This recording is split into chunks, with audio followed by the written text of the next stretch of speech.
Hi friends, అందరికీ నమస్కారం. అందరూ ఎలా ఉన్నారు? నేను కొత్తగా బ్రాండ్ లాంచ్ చేయబోతున్నా. ఈ రోజు ఆ బ్రాండ్ ఏంటనే దాని గురించి మీతో చెప్దామని వీడియో చేస్తున్నా. ప్రొఫెషనల్ గా నేను ఒక వీడియో ఎడిటర్ని. మీరు ఎక్కడైనా చూడండి, ఏదైనా జాబ్ చేసినప్పుడు, ఏదైనా చేసినప్పుడు మనకు నచ్చపోయినా ఆ జాబ్ని మనం పని చేయాలి. వాళ్ళకి నచ్చపోయినా కానీ మన మీదనే ఎఫెక్ట్ పడుతుంది. ఇదంతా ఏంటి, మనం ఒకళ్ళ మీద ఆధారపడి మనం చేస్తున్నంత సేపే నడుస్తుంది. ఓకే, ఒకసారి వన్స్ మనకు అది నచ్చకపోతే మనం బయటకు వచ్చేయాలి కదా. ఇప్పుడు నాకు ఇదే చాలా సార్లు ఎదురైంది. ఆ తర్వాత ఏమైందంటే కొన్ని రోజుల తర్వాతకి నేను ఆలోచించా, అసలు ఎందుకు జాబ్ చేయటం, యూట్యూబ్ లో ఎంతమంది చేస్తున్నారు, మనం చేయలేమా అనే ఒక థాట్ తో నేను ఏం చేశా, చాలా మందిలో ఉన్న ఫియర్ అని నాకు కూడా ఉంది. ఏంటంటే ఫస్ట్ నా వాయిస్ నాకు నచ్చేది కాదు. నా వాయిస్ చూస్తే నాకు అంత అట్రాక్టివ్ అనిపించేది కాదు. మంచిగా ఏఐని యూజ్ చేసుకుని వాయిస్ ఓవర్ చేద్దాం అనే ప్లాన్ తో నేను ఛానల్ స్టార్ట్ చేద్దాను. మా మదర్కి చెప్పాను. మా మదర్ ఏమన్నారంటే, నువ్వు నీ వాయిస్ తోనే పెట్టి వీడియోస్, నీ వాయిస్ బాగుంటది, అది నీది నీకు తెలియట్లేదు అని చెప్పి నాకు చాలా ఎంకరేజ్మెంట్ ఇచ్చారు. అదే భయంతో నేను స్టార్ట్ చేసుకుంటూ ఒక 30 వీడియోస్ చేశా. కానీ దాన్ని ఎవరు చూడకపోయేసరికి నాకు కొంచెం బాధగా అనిపించి, సడన్ గా ఒక రోజు ఇట్లా నిద్ర పట్టుకుని నేను ఆలోచించినప్పుడు, అసలు ఇంకో ఛానల్ ఒకసారి స్టార్ట్ చేద్దాం,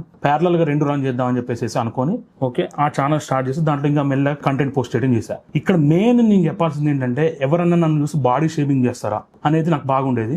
మొత్తం నేను చేసిన వీడియోస్ ఇవన్నీ చూసిన తర్వాత ఏమనిపించింది, ఇంతవరకు నాకు ఒకటి కూడా నా బాడీ షేమింగ్ సంబంధించిన నెగిటివ్ కామెంట్ ఒకటి కూడా రాలేదు. అంటే ఇక్కడ మనం కంటెంట్ క్రియేట్ చేయడమే ముఖ్యం తప్ప మన రూపం ఎలా ఉంది ఇది అనేది మనకు మ్యాటరే కాదు. అసలు మనం చేసే రీసెర్చ్ మంచిగా ఉండి, మనం చేసే ప్రజెంటేషన్ మంచిగా ఉంటే ఆటోమేటిక్గా సబ్స్క్రైబర్ వస్తారని అర్థమైంది. కానీ మనకంటూ ఇంకా కొత్తగా ఏదన్నా ఉండాలి, ఎందుకంటే ఎప్పుడు ఒకటే లెక్క బతకలేం కదా. ఏదైనా ఒక బిజినెస్ స్టార్ట్ చేయాలని చెప్పి చాలా రీసెర్చ్ చేసి శారీ బిజినెస్ ఐడియా వచ్చింది. ఇందుకనే నేను మొన్న 2 సార్లు నేను పోయింది కూడా ఆ శారీ స్టాక్ తీసుకొద్దామని. ఖచ్చితంగా మీరు నన్ను ఎంకరేజ్ చేస్తారని నాకు నమ్మకం ఉంది. ఎందుకంటే నా ఛానల్లో చూసారు కదా కంటెంట్, నేను ఏ విధంగా అయితే డీప్ రీసెర్చ్ అయితే ఏ విధంగా అయితే చేశానో, ఇప్పుడు దీనికి కూడా నేను గత 7-8 నెలల నుండి అదే రీసెర్చ్ చేస్తూ ఉన్నా. మొదటి అడుగు వేయడానికి నాకు చాలా టైం పట్టింది.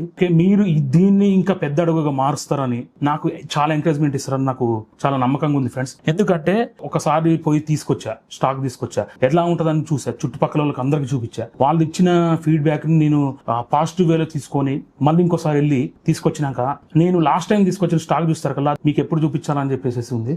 ఓకే ఫ్రెండ్స్, చాలా థ్యాంక్స్ ఫ్రెండ్స్. నాకు ఈ థాట్ రావడానికి కారణం నేను చేసిన యూట్యూబ్ ఛానల్, నేను చేసిన వీడియోస్ కూడా కొంతమంది కామెంట్స్ చూస్తే నాకు చాలా ఆనందంగా అనిపిస్తుంది ఫ్రెండ్స్. ఎప్పుడన్నా నెగిటివ్ థాట్ వచ్చినప్పుడు ఆ కామెంట్స్ ఓపెన్ చేసి చదువుకుంటే ఇంకొక 100 వీడియో చేసి అంత బూస్ట్ ఇస్తుంది ఆ comments. Thank you for your support. నేను స్టార్ట్ చేసిన నెక్స్ట్ బిజినెస్ కూడా మీరు ఇలానే సపోర్ట్ చేస్తారని ఆశిస్తున్నా. అండ్ నెక్స్ట్ వీడియోలో మన బ్రాండ్ ఏంటిది, దాని పేరేంటిది అనేది నేను నెక్స్ట్ వీడియో రివీల్ చేద్దాం అనుకుంటున్నా. మీరు కూడా గెస్ట్ చేయండి ఆ పేరేంటో.